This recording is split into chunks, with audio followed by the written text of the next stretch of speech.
Très cher peuple congolais, nous vous disons bonjour de partout où vous êtes. Aujourd'hui, c'est le 19 novembre 2025. Nous nous croisons encore ici, un lieu, un bon rendez-vous où nous parlons de notre République. Awa pinandi kutinga na bino tukuta na rapoto betali solo ya mboka. Awa nde kutinga na bino tozwaka rendez-vous pour na solo la mboka ya aventure te loyenge te tosola ande mboka. Na kanti côté bino tout boza selon situation géographique boza bien nzambalola asungi bino. Alors tokutani lisusu lelo. Makambo eza kilikili. Il faut tout solo. Yoka. Une délégation de haut gradé de l'état-major général de FARDC s'est rendu à Tel Aviv. Oyokite. J'ai l'impression que Oyoki peut le côté dans bandela. Na bandeli. Une haute délégation de haut gradé des officiers de l'état-major général de FARDC. Ils se sont rendus en Israël. Plus précisément à Tel Aviv. Pour faire quoi? Pour aller rencontrer, discuter, planifier, organiser et se mettre d'accord avec une société qui fabrique, qui vend un système de défense. La société s'appelle Elbit System. L'objectif est quoi? Est d'arriver de moderniser, de renforcer notre appareil de défense. Oyokito, oyokite. Oyokikate. Nazo bandela.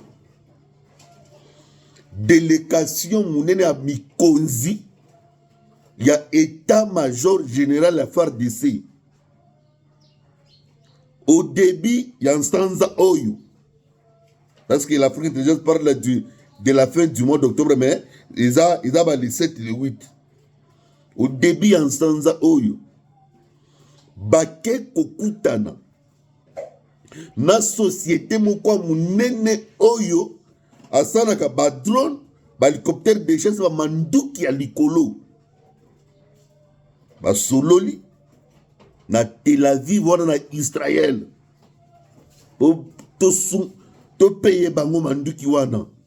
To yoka na komate eske to bandozwa manduki yango. Société comme nango Elbit System. Oyokito oyokite. Yo monaki koya ya président ya Israël ezalaki pena ezalaki G. Siko oyokito oyokite. Siko ba hélicoptère de chasse ba drone wana objectif nango ezanini. Voilà. Je vous rassure et je vous confirme et je peux vous dire avec tous les sérieux que la République démocratique du Congo ne négociera plus à jamais à genoux. Oui, cette humiliation que nous avons subie le mois de janvier, le 27 janvier jusqu'au 14 février, nous a appris quelque chose que nous devons organiser notre système de défense. Nous sommes dans cette logique-là. Nous achèterons tout ce qu'il faut pour être à la hauteur de la menace.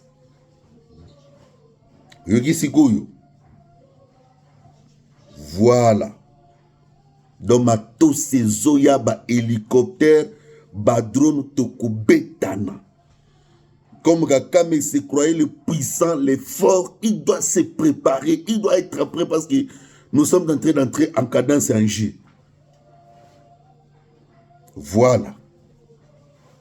Le pays ne peut jamais nous qu'une fois faire ce que nous avions fait dans l'histoire, aller négocier à genoux, être dans une position de faiblesse. Non. Pour cette fois-ci, soit vous acceptez ce que nous on vous dit, vous refusez, nous assumons comme la République. Bilo Zoya, ba drone wana Israël, ba hélicoptère, ba machine ya makasi. Voilà. Félix Tshisekedi et Ndayishimiye du Burundi en coalition. Yokito, Yokite. Ntaloyenge. Ntandomboloyo. Oyokito, Oyokite. Félix Tshisekedi et le président Ndayishimiye dans une coalition. Ils se sont coalisés. Bakomi ensemble, bakangami. Yokani qu'il faut totamole longo, te faire face, to bundi samunto et l'ennemi de la paix. Voilà. Ils se sont solidarisés, structurés pour faire mal aux ennemis.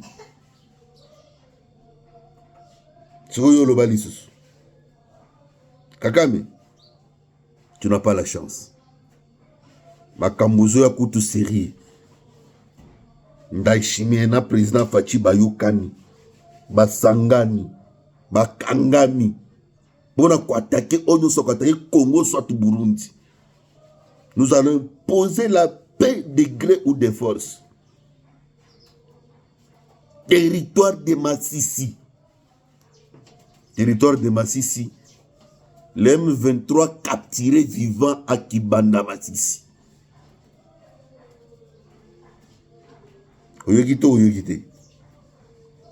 Les M23 capturés vivants à Kibanda Massissi. Bakangi bango mibimba. Massissi est libéré ou pas? 60% de Massissi libérés. Yosko ozo boya nini montandombolo. Tala lukuta ya ventirio ya nanga monsieur oza mutumwa ndombolo nanga interview aneza lukuta na lukuta mama na lukuta, tu n'as rien dit de vérité dans ton interview. Donc tu as juste fait des citations de mensonges. Même un petit enfant peut reconnaître que tu es menteur. Yete, yo cha makono na seto bunda. Yo besoin de makasi, aux système de défense à makasi, te koloba bongo te wana ezako. Ça c'est une fuite en avant nanga. Cha makolo yo non na senanga to bunda. Nous sommes près la République ça simera to bunda nanga. Ce pays bolungo te mboka wana to ko récupérer par force. Nous sommes dans cette logique là.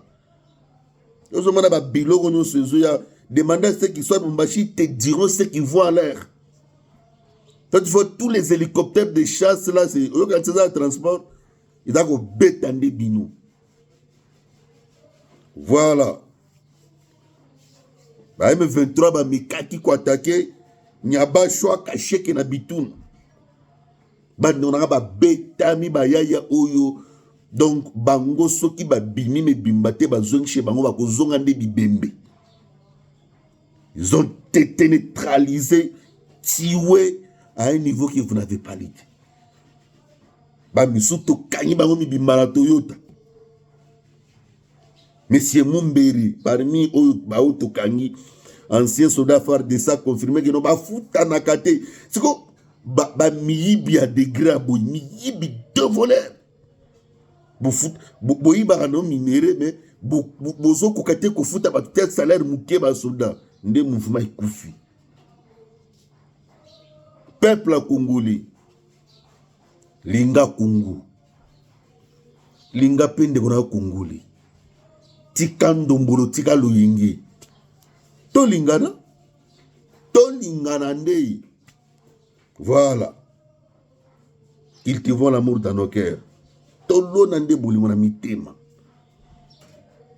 To lona bolingo bena lona na mitema. Dressons nos fronts longtemps courbés et que Dieu bénisse le Congo.